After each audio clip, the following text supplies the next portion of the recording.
Ew, gotta get rid of this old Backstreet Boys t-shirt. Tell me why. Because it stinks, boys. Tell me why. I've washed it so many times, but the odor won't come out. Tell me why. No, you tell me why I can't get rid of this odor. Have you tried Downy Rinse and Refresh? It doesn't just cover up odors, it helps remove them. Wow, it worked, guys. Yeah.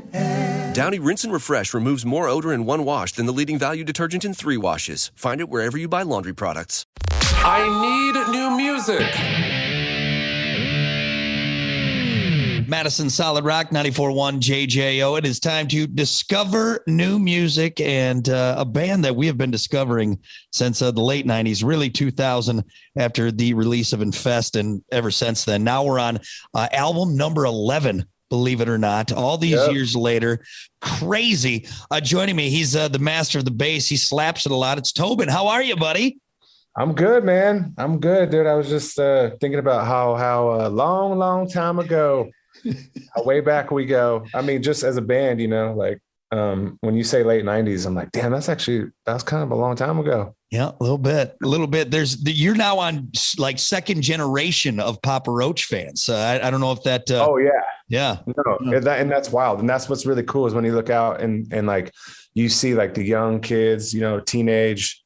You see like, you know, the older 40s crowd, maybe even older than that. And then even a lot of females too. Mm-hmm. So those female rockers finally getting the, you know, what they deserve after having to sit in the back with all of us dirty guys in there. Now the ladies are coming out. It's nice. Yeah, dude, it's nice, dude. And it's good for the gentlemen. They appreciate that too, you know? Of course. Well, it is great that we are here in 2022, even with all the craziness going on, that we get to say brand new Papa Roach, your 11th studio album. It's a banger, man. We got it released on the 8th, right? You guys like basically announced it and released it. That was an interesting take. Did you just like, hell, let's get it out there? Well, yeah, I mean, honestly, like the beginning, like the first 2 songs that we started for this record began in 2019. Oh, wow.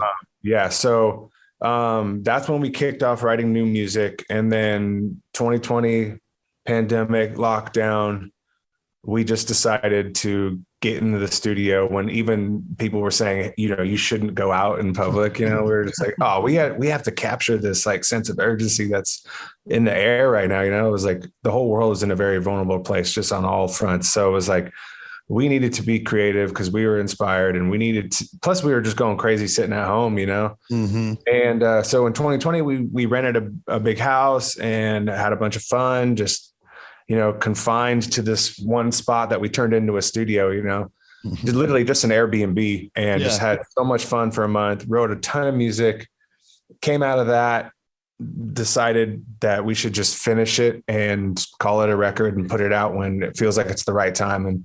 And finally, April 8th, you know, felt like the right time. So right there. Let's get it out. Well, we're so excited to have it. You mentioned, so the first song you guys started working on in 2019, that was released. We had Swerve. Then you guys did Kill the Noise. Then we Kill the Noise was the first song actually that we wrote. That was the first one.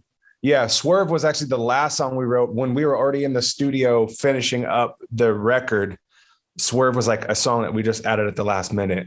Oh, okay. And that was then you're like, hey, we like this. Let's throw it on. And then that became the first single then that came out. Yeah, well, I just thought it was fun. We were kind of on a roll with doing these collaborations, you know, and for us, that was really exciting. And I think people were getting into it, you know. It just seems like everyone's really into the whole collab thing right now.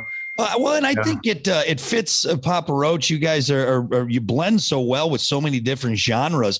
And of course, if anyone's wondering, if you don't know, you had Jason Butler from Fever 333, and then is it Suko? I got to get Swayco. I got to get better at my rap names. Yeah, I mean, both of those guys are just, they have such an authentic thing going on. You know, they're just a beast of performers and artists on their own. And you know, it's just us making friends and, you know, hanging out with people that we really respect and love creatively.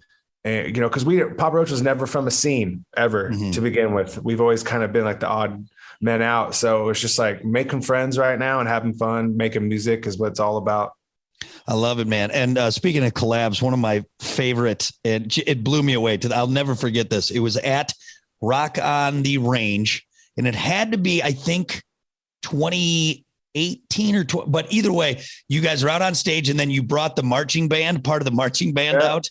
Oh my God. It was so loud and so amazing. That was one of the coolest collaborations I think I've ever seen. Yeah, no, that was so fun. We actually are releasing another marching band thing that we did. It's an exclusive, I think, through Amazon, but it'll be coming out soon. It's for one of our newer songs, Stand Up.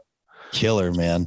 We can't wait. You guys are obviously staying busy. Madison Solid Rock 94.1 JJO. It's time for JJO Discover New Music. Our guest this week is Tobin from Papa Roach, talking about the new release, Ego Trip. So we're on the 5th single, Cut the Line. That was released March 1st. With this album, and I kind of wanted to, again, throw back to the early days.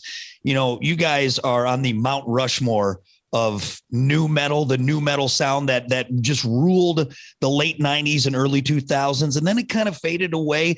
Does that new label or new metal label, is that still something you kind of hang your hat on? Is it not something you really worry about when it comes to the sound? Because that was so big, you know, that was right in that major growth and meteoric rise that you guys had.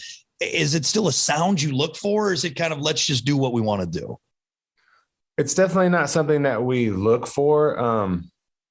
We've never looked for it. We just do it.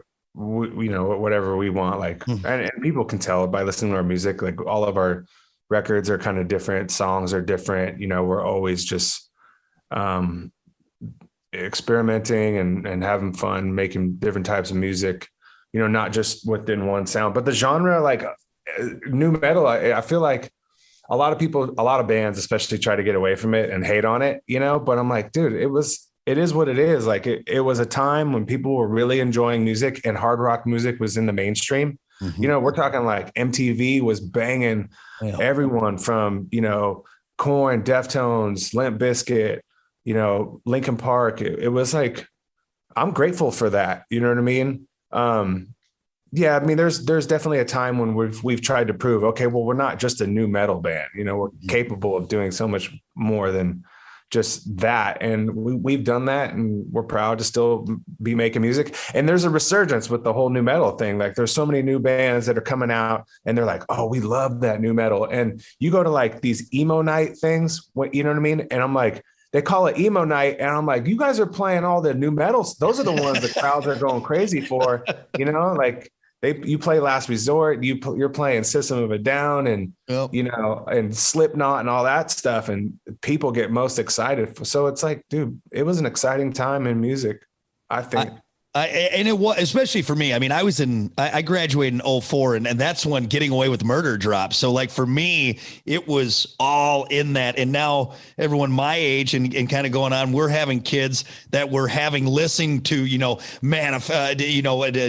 Getting Away with Murder and all those new metal sounds. And like you said, too, there's a resurgence on that. And I think we're seeing these younger artists that grew up and now maybe finding this older stuff or, the new metal genre that are bringing it back in, not just in that one, kind of pigeonhole sound, but all over the place. So I love it. So for what it's worth, buddy, you'll never get me to turn off my new metal, no matter what. So I'll keep playing it.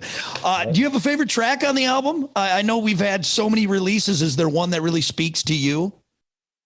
Yeah, like every day there's a new song that becomes like one that I'm feeling, because I'm really proud of all of them because they're all so different. You know what I mean? Yeah. And they all have their own like emotional like connection. I have, is different for whatever reason. Like this song I love working out to, or this song I love just showing people. Like, like a song like Leave a Light On. It's like my wife loves that song. My grandma loves that song. You know what I mean? But then for me personally, it's right now it's Always Wondering. It'll probably change next week. And No Apologies is another one that I think is going to be like the next single that we're releasing. Nice. I think it's cool that you're able to find, different songs for different days or different moods. And I know obviously when you guys working on this since 2019, you're probably pretty familiar with the track listing and where it's at. Oh, yeah.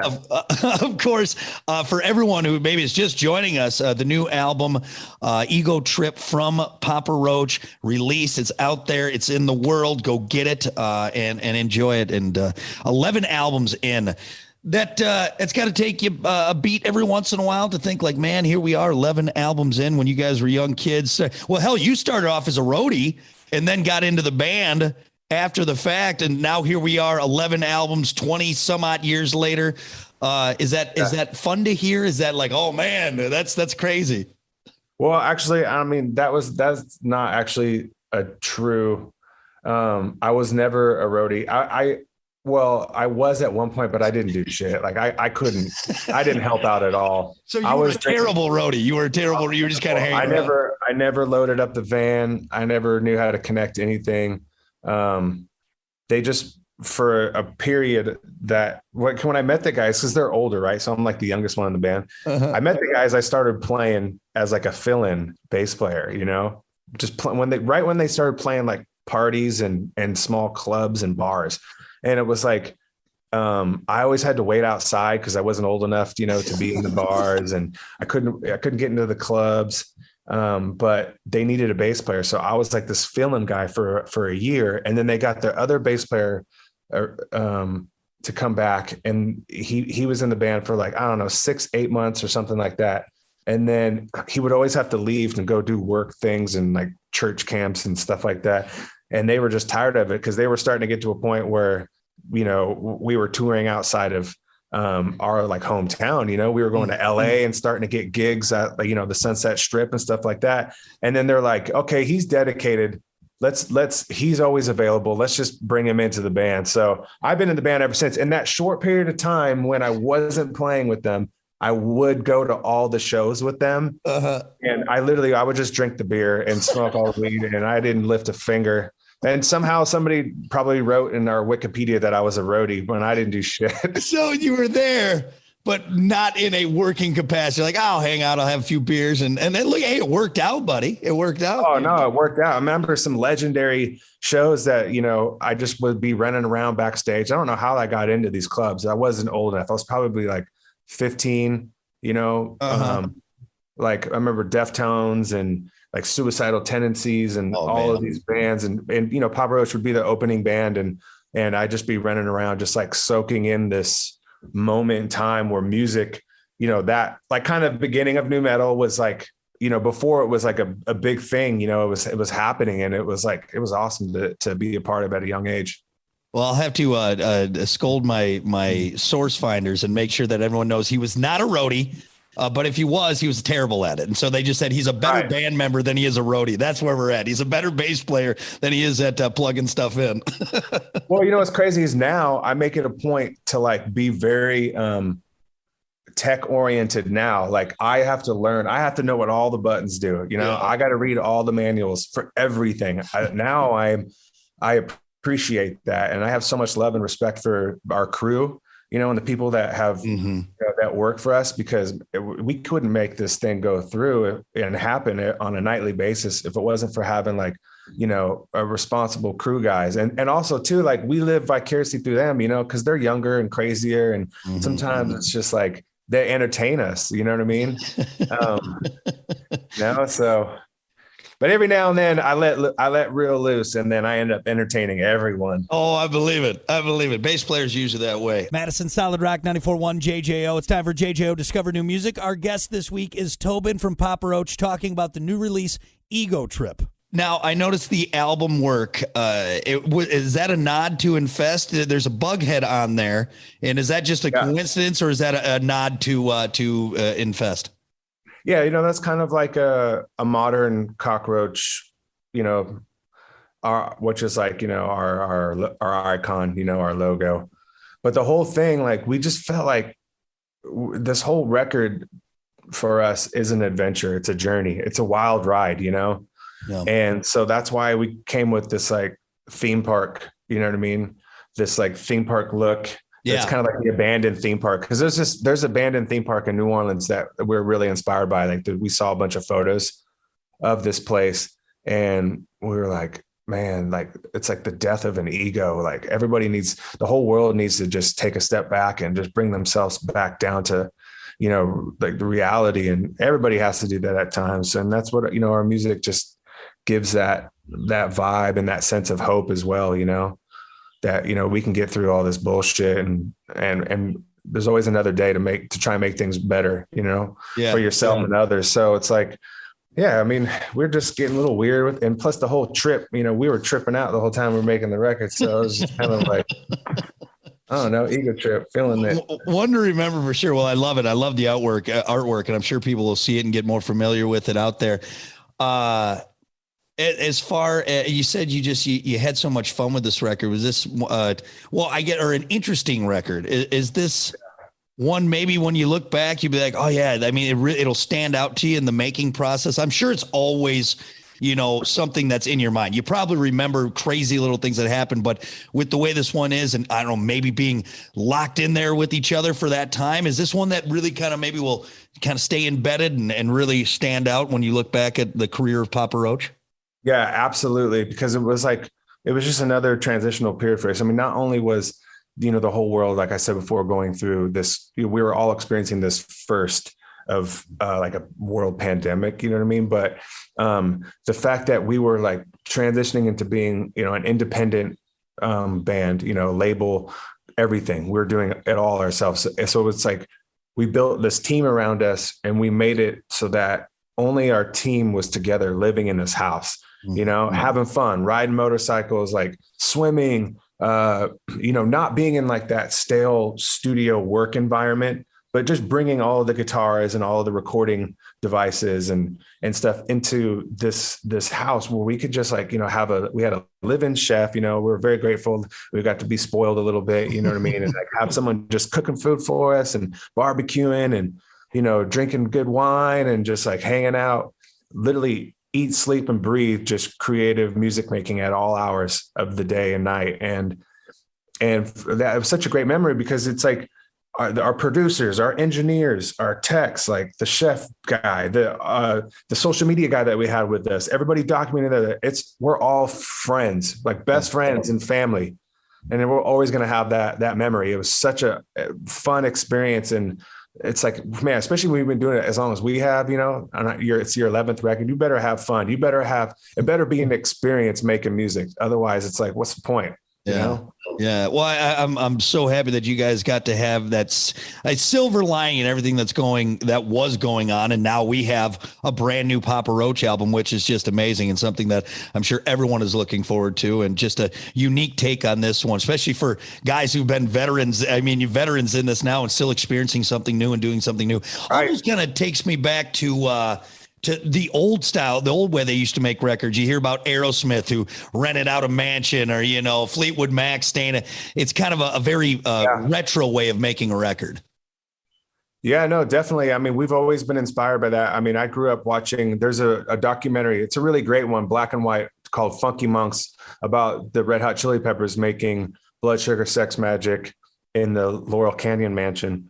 And I've always thought that was cool, just all living together, all being in this environment where it's like, you don't have to like drive or get into traffic or, like clock in and clock out and worrying about like how much studio time costs. You know what I mean? You're just like, let's just rent the biggest house we can afford and move everyone in and just party and make music. That's what it's all about. Yeah. Yeah, I love it, man. Well, and it shows in the music too, because we've already again 5 singles deep, and there's more to come, and the touring and all that stuff. So we are very, very excited about that. So he may be a terrible roadie, but he's one hell of a bass player, and he knows how to put on a great record with the guys there at Papa Roach. So Ego Trip out now from Papa Roach. Get it, add it to your collection, down, whatever you got to do. Steal it. Whatever. Do whatever. It's fine. It's fine. Tobin, do you have time to do a quick little rapid fire with Tobin? Sure. Can we do that? All right. Oh, rapid fire. I'm ready. Rapid fire. Now, there's no wrong answers. All right. Just you go with your emotions, whatever you're feeling. Okay. Let's start off with some bass stuff. All right. All right. Geddy Lee or Les Claypool? Oh man. Both of them are kind of like really not my jam, but I'm gonna go with Geddy Lee just because he was first. Okay. All right. Fair enough. Again, no wrong answers. What about we'll do Lemmy or Bootsy Collins? Oh man, this is hard because they're so different, but Bootsy, because that's where I gravitate towards the funk always. Very nice. That was a surprise because Lemmy is God, so that's tough, but I like it. I like it. All right, let's ease it up a little bit. I threw two hard ones at you. What about bumper boats or bumper cars? Bumper boats sounds kind of fun. You get wedged in the corner and you can't get out of there. That's the only bad part. Yeah. Disco or techno? Oh, they're the same.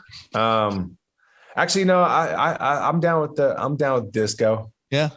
Yeah, because Nile Rodgers, like all those hits that he had in the 70s. Man, he's an amazing guitar player. He's written some incredible songs. So I'm gonna go with disco. Yeah, some people don't give disco enough credit with the guitars. You got that nice high pitch. It's good. It's good. Yeah, the funk. Bring it back around to the funk again. What about chili dog or corn dog? Corn dog all the way, straight from the fair. Oh, Straight, nice. just like with a little bit of mustard on it, dude. You're a little well done. You don't want those soft corn dogs. No, that's weird. That you could tell that they were frozen way too long, and then it just doesn't translate well. Loch Ness Monster or El Chupacabra? Which one would you want to see? El Chupacabra. Very nice. Scary. Last one. This is the most important one. Most important question of the whole thing. Would you rather take one punch from Mike Tyson or 100 punches from the Where's the Beef lady? Oh, man, you know what? It would be an honor, honestly, to get punched by Mike Tyson, dude. I love Mike Tyson. As long as we could both eat a bunch of shrooms and then I'll just let him punch me. I wonder if I'd feel it. It would probably, I don't know. Yeah, it's a true test. Like, you know what I'm saying? Like, can you just take a punch from Mike Tyson? I don't know how many times I've asked this question. Not once has someone said, I think it'd be okay if I just took some shrooms with Mike and then right there, you just get the cold cock. I love it. Yeah, dude. I got a high pain tolerance. That's all right. Yeah. All right. Well, you ballsy son of a bitch. I like it. Well, Tobin, thank you so much for the time. Everyone, once again, Ego Trip out now. Papa Roach, their 11th album. Get it. And then I'm sure we're going to be seeing them out there live in concert very, very soon. Tobin, I appreciate it, brother. Thank you so much. You. Discover new music now on the homepage of WJJO.com, in the JJO app, or wherever you get your podcasts.